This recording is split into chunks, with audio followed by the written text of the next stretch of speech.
રાજકોટના જેતપુરમાં એક સાથે 8 કારખાનામાં ચોરીની ઘટના બની।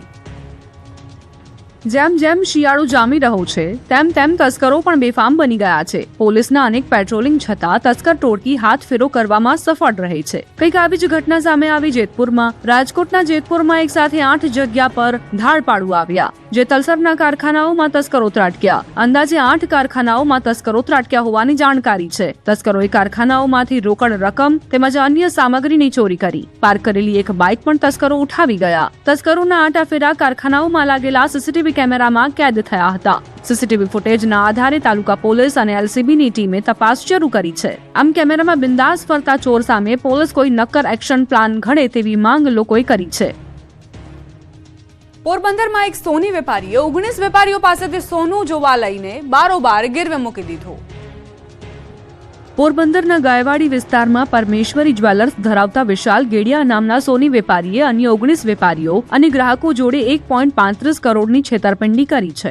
આરોપી વિશાલ ગેડિયાએ વેપારીઓ પાસેથી લીધેલું સોનું વિવિધ ફાઇનાન્સ કંપનીઓમાં ગીરવે મૂકી નાણાં મેળવી લીધા હતા, પરંતુ આર્થિક સંકળામણના કારણે તેણે ગત 3 જાન્યુઆરીના રોજ આત્મહત્યા કરી લીધી હતી। જે બાદ મેહુલ લોઢિયા નામના વેપારીએ આ અંગેની ફરિયાદ નોંધાવી હતી। ફરિયાદ બાદ પોલીસે તપાસ હાથ ધરી છે અને ગીરવે મુકાયેલું સોનું કબજે કરી કાયદેસરની કાર્યવાહી શરૂ કરી છે। આ સાથે પોલીસે અન્ય ભોગ બનનાર લોકોને પણ સંપર્ક કરવા અપીલ કરી છે। વિશાલના પિતા કોરોના કાળમાં અવસાન પામ્યા હતા। બાદમાં વિશાલે ફૂલેકુ ફેરવી આપઘાત કરી લેતા પરિવારમાં તેની માતા, પત્ની અને બાળકો જ રહ્યા છે। શિકારી ખુદ શિકાર બની ગયો। વલસાડના ઉમરગામમાં દીપડો તારની વાળમાં ફસાઈ ગયો।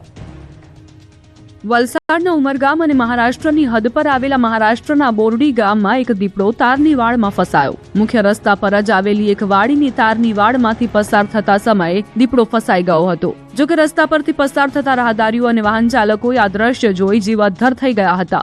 લોકોને જોઈ દીપડાએ તારમાંથી છૂટવા પ્રયાસ કર્યા હતા। જો કે લાંબા સમય સુધી ધમપછાડા કર્યા બાદ આખરે દીપડો જાતે જ વાળમાંથી છૂટી ભાગી ગયો હતો। આમ ગામ આજુબાજુ દીપડાની હાજરીના કારણે લોકોમાં ભયનો માહોલ છવાયો હતો। જંગલી જાનવરો હવે માનવ વસાહત અને ખેતરો તરફ વળતા ખેડૂતો માટે ખેતી કરવી મુશ્કેલ બની રહી છે। સાવજની વધતી વસ્તી અને ખોરાકની શોધમાં હવે જંગલી પશુ રહેણાંક વિસ્તાર તરફ વળી રહ્યા છે। 2 ઘટના સામે આવી, જેમાં સિંહ ગામમાં નજરે પડ્યા। રાજકોટના ધોરાજીમાં સિંહણના આંટાફેરાથી ખેડૂતોમાં ભય વ્યાપ્યો। શહેરના કૈલાશનગર નજીક રેવન્યુ વિસ્તારમાં સિંહણે વાડીમાં ઘૂસી મારણ કર્યું હોવાની ઘટના બનતા સમગ્ર પંથકમાં ફફડાટ ફેલાયો છે। સાવજના આંટાફેરાના પગલે રાત્રિના સમયે પિયત માટે ખેતરે જવું જોખમી બન્યું છે। ખેડૂતોમાં ભારે ચિંતા જોવા મળી રહી છે। તોરણિયા અને મોટી પરબડીને જોડતો માર્ગ નજીક સાવજના આંટાફેરાથી રસ્તા પરથી પસાર થતા લોકોમાં ભય ફેલાયો છે। ત્યારે ખેડૂતોએ વન વિભાગને તાકીદે પગલાં લેવા રજૂઆત કરી છે। સિંહણને વહેલી તકે પાંજરે પૂરવા માંગ ઉઠી છે। બીજી ઘટના સામે આવી છે અમરેલીના રાજુલા નજીકથી। અહીં સિંહ લટાર મારતો નજરે પડ્યો। સાવજની લટારના સીસીટીવી ફૂટેજ વાયરલ થયા છે। રાજુલાના લીલાપીરની દરગાહ પાસે સિંહ દેખાયો હતો। રાજુલાના ભેરાઈ રોડ પર આવેલ લીલાપીરની દરગાહ પાસે સિંહની ગત રાત્રિના આંટાફેરા નજરે પડ્યા। રાજુલા અને આસપાસના વિસ્તારોમાં શિકારની શોધમાં અનેક વખત સિંહ આવી જતા લોકોમાં ફફડાટ ફેલાયો છે। રાજકોટ ઉપલેટાના જામ ટીમડીમાં ગરીબોના કોડિયા પર તરા। સસ્તા અનાજની દુકાનમાં 4000 કિલો અનાજની ઘટ સામે આવી। રાજકોટના ઉપલેટાના જામ ટીમડી ગામે સસ્તા અનાજના દુકાનદારની મનમાની સામે ગ્રામજનોમાં પ્રચંડ રોષ જોવા મળી રહ્યો છે। છેલ્લા 7 મહિનાથી ગરીબ લાભાર્થીઓને પૂરતું અનાજ ન મળતું હોવાની અને દુકાનદારો દ્વારા ગેરવર્તણૂક કરાતી હોવાની ફરિયાદો ઉઠી હતી। આખરે મામલતદારની ટીમ ત્રાટકી તપાસ કરતા હજારો કિલો અનાજનો જથ્થો ઓછો હોવાનું સામે આવ્યું। ઉપલેટાનું જામ ટીમડી ગામ, જ્યાં ગરીબ માણસો પોતાના હકનું અનાજ મેળવવા માટે છેલ્લા 7 મહિનાથી વલખા મારી રહ્યા છે। ગામમાં આવેલી લક્ષ્મીબેન રામજીભાઈ વાર સંખ્યા નામની સસ્તા અનાજની દુકાન પર આજે ગ્રામજનોનો રોષ ફાટી નીકળ્યો હતો। લાભાર્થીઓનો આરોપ છે કે સંચાલકો દ્વારા તેમને પૂરતું અનાજ અપાતું નથી અને જ્યારે અનાજ માંગે ત્યારે તેમની સાથે તોછડું વર્તન થાય છે। એટલું જ નહીં, મહિલાઓએ તો ત્યાં સુધી આરોપ લગાવ્યો કે દુકાનદારો પર બેસતા શખ્સો અનાજના જથ્થા પર ગુટકા ખાઈને થૂંકે છે। અનાજ સગે વગે કરી દેવામાં આવતું હોવાનો આરોપ લાગ્યો છે। બાઇક અને રિક્ષાઓ ભરીને અનાજ બ્લેકમાં વેચી મારવામાં આવતું હોવાના આક્ષેપો થયા। ગ્રામજનોએ અનેકવાર રજૂઆત કરી છતાં પરિણામ શૂન્ય રહ્યું। આખરે ઉપલેટા મામલતદાર કચેરીની પુરવઠા ટીમે રેડ કરી ભાંડો ફોડ્યો। ગ્રામજનો અને સરપંચની એક જ માંગ છે કે આ પરવાનેદારનો પરવાનો કાયમી ધોરણે રદ કરવામાં આવે અને ગામને કોઈ નવા અને ઈમાનદાર સંચાલક ફાળવવામાં આવે, જેથી ગરીબ માણસોને તેમના હકનું અનાજ સમયસર મળે।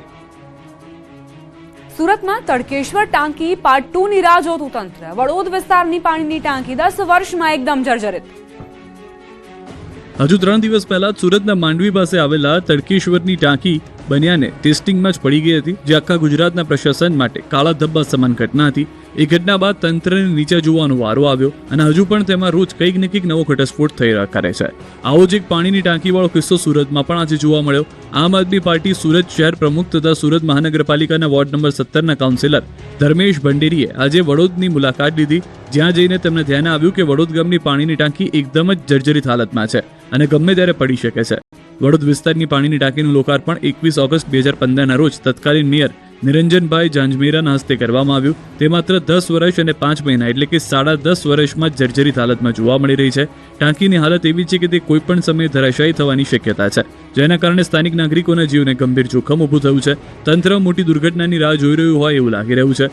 સુરત જિલ્લાના તડકેશ્વર ખાતે પાણીની ટાંકી ધરાશાયી થયાની ઘટના બાદ પણ સુરતના તંત્રએ શીખ નથી લીધી. સુરેન્દ્રનગર શહેરમાં ભોગાવો નદી પર બનાવવામાં આવેલ ડેરીવાળા બ્રિજ પર લોખંડનો ગડર કોઈ ચોરી ગયો. સુરેન્દ્રનગર શહેરની મધ્યમાંથી પસાર થતી ભોગાવો નદી પર દૂધની ડેરીથી ગણપતિ ફાટસર બાયપાસ રોડ પર તંત્ર દ્વારા બ્રિજ બનાવવામાં આવ્યો છે. આ બ્રિજ રાજકોટ બાયપાસ રોડને જોડતા મુખ્ય રસ્તા પર આવેલો હોવાથી દૈનિક અહીંથી હજારો વાહન ચાલકો પસાર થાય છે, જેમાં મુખ્યત્વે મોટા માલવાહક વાહનો પસાર થાય છે. ત્યારે અગાઉ આ બ્રિજ જર્જરિત અને બિસ્માર બનતા તંત્ર દ્વારા અંદાજે 21 દિવસ સુધી આ બ્રિજનું સમારકામ કરવામાં આવ્યું હતું અને બ્રિજ વાહન વ્યવહાર માટે સંપૂર્ણ બંધ કરવામાં આવ્યો હતો. બ્રિજમાં મુખ્યત્વે 2 જોઈન્ટ છૂટા પડી ગયા હોવાથી તંત્ર દ્વારા બ્રિજને વધુ મજબૂતી આપવા માટે આવા છૂટા પડી ગયેલા ભાગ વચ્ચે લોખંડના ગડર નાખવામાં આવ્યા હતા, પરંતુ હાલમાં આ બ્રિજ પરથી આવો એક લોખંડનો ગડર જ ગાયબ થઈ ગયો છે. હવે બ્રિજની સલામતીને લઈને સવાલો ઉભા થયા છે. સ્થાનિકોએ આક્ષેપ કર્યો છે કે તંત્ર દ્વારા લાખો રૂપિયાનો ખર્ચ કરી બ્રિજનું સમારકામ તો કર્યું હતું, પણ લોખંડનો ગડર ગાયબ થતા ફરી તંત્ર સામે આંગળીઓ ચિંધાઈ છે. અંદાજે 25,000થી વધુની વસ્તી અહીંથી દરરોજ પસાર થાય છે, તેમજ dumper, truck, tractor, ST bus સહિતના હજારો વાહનો પણ પસાર થાય છે. લોખંડનો ગડર કોઈ ઉઠાવી ગયું કે કેમ તે પણ એક મોટો સવાલ છે, પરંતુ હાલ તો આ મોતના માંડવા સમાન બ્રિજ પરથી વાહન ચાલકો જીવના જોખમે પસાર થઈ રહ્યા છે. ત્યારે ગંભીરા બ્રિજ જેવી દુર્ઘટના કે અકસ્માત સર્જાય તે પહેલા તંત્ર દ્વારા બ્રિજનું સમારકામ કરવામાં આવે તેવી સ્થાનિકો અને વાહન ચાલકોની માંગ છે. વિદેશ જવાની લાલચ નવસારીની મહિલાને ભારે પડી. ગાયનું દૂધ કઢાવતા જોબ માટે એવું કીધું હતું કે સ્ટ્રોબેરી પેકિંગ ને વેર હાઉસ મતલબ એમ. કેટલો પગાર આપશે એવું કીધું હતું? 70,000 થી 80,000 પગાર કીધું. હું એજન્ટ માટે એમ જ કહું કે મને મારા પૈસા મને પૂરા જોઈએ, પ્લસ કે આવી રીતે કોઈને ફસાવતા નહીં ને કોઈની લાઈફ ખરાબ નહીં કરતા. સાંભળો, વિદેશમાં જવાની ઘેલછા આ મહિલાને કેટલી ભારે પડી ગઈ. એજન્ટે મહિલાને સારા પગારે નોકરી આપવાની લાલચ આપી બેલારુસ મોકલી. મહિલા એજન્ટને 4 થી 5 લાખ રૂપિયા પણ આપ્યા. એજન્ટે એવા તો સપનાઓ બતાવ્યા કે મહિલા અંજાઈ ગઈ. તેણે મહિલાને વેરહાઉસમાં સ્ટ્રોબેરી પેકિંગના કામ માટે પસંદ કરી. મહિને 60,000 થી 70,000 પગાર આપવાની પણ લોભામણી લાલચ આપી હતી. મહિલા હોંશે હોંશે એજન્ટના કહેવા પ્રમાણે બેલારુસ પહોંચી ગઈ હતી, પરંતુ જેવી મહિલા બેલારુસ પહોંચી તો તેને સઘળી હકીકત સમજાઈ ગઈ. મહિલાને તબેલાના કામમાં જોતરી દેવાઈ. પશુઓના વાસિંદા કરવા તેમજ દૂધ કાઢવા માટે મહિલાને કામે રાખવામાં આવી. રહેવાની પણ યોગ્ય